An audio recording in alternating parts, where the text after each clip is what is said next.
안녕하세요. 여러분의 숨 편한 일상을 책임지는 나경찬 한의원의 라민영 원장입니다. 코 막힘, 가래, 재채기 다 꽃가루 때문이라고요? 아니면 먼지? 근데 꽃가루가 없는 여름, 가을, 겨울엔 왜 증상이 생길까요?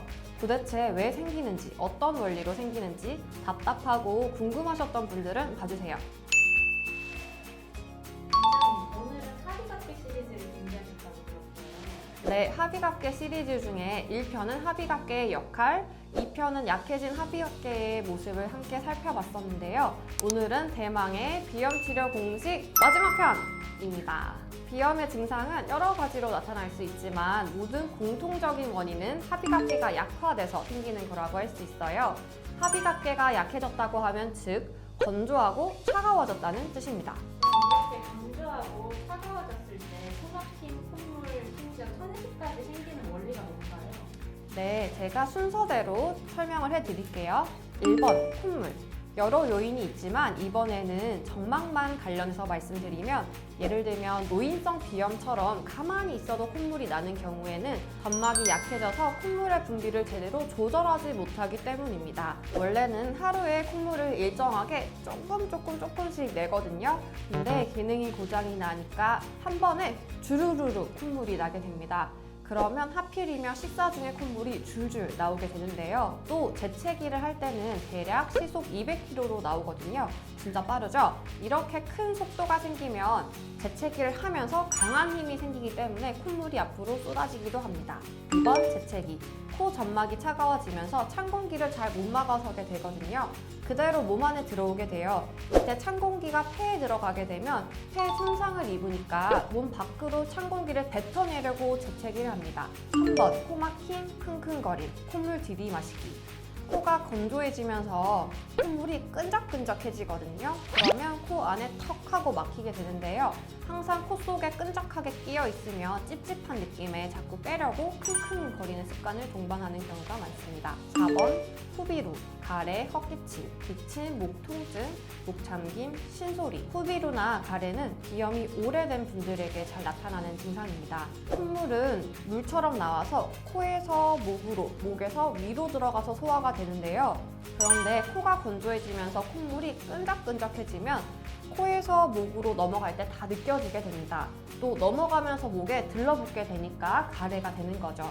가래가 생기면 폐나 기관지에서부터 올라온다고 생각하시는데 실제로는 코가래예요. 코에서 콧물이 끈적끈적하게 내려가면서 가래가 됩니다. 자꾸 들러붙으니까 캣캣 하시거나 헛기침을 내기도 하고요.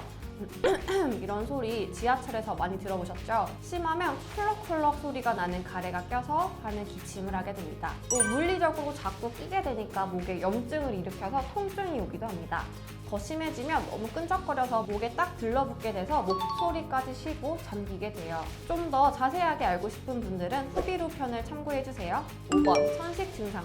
숨 답답함, 숨 가쁨, 가슴 조임, 가슴 통증. 점막이 건조하고 차가우니 코로 들어오는 공기를 제대로 막지 못하고 바깥에 차고 건조한 공기가 그대로 몸 안에 들어오게 되는데요. 폐에 이런 공기가 들어가면 폐에 손상이 돼요. 호흡을 하는 폐가 손상되면 안 되겠죠? 그래서 우리 몸에서는 안 좋은 공기를 막으려고 공기가 들어오는 통로인 기관지를 좁혀요. 기관지가 좁아지게 되면 가슴이 쪼이는 느낌이 들기도 하고 숨이 답답해지고 숨이 짧아지기도 헐떡거리기도 하죠. 천식 증상이 생기면 먼저 폐가 안 좋다고 생각하시는데 실제로는 코에 원인이 있는 거죠. 보통 하나의 증상만 있는 게 아니라 여러 가지 증상이 복합적으로 나타난다고 들었어요. 맞아요. 비염 초기에는 하나의 증상으로 시작하는데 점점점 악화되면서 관련 증상이 늘어나는 경우가 많은데요. 처음엔 콧물 하나로만 시작했는데 점점 코가 막히고 콧물을 킁킁 들이마시죠. 또 나아가서 코가 뒤로 넘어가는 게 다 느껴지는 후비류가 생기면서 목에 가래가 끓게 됩니다.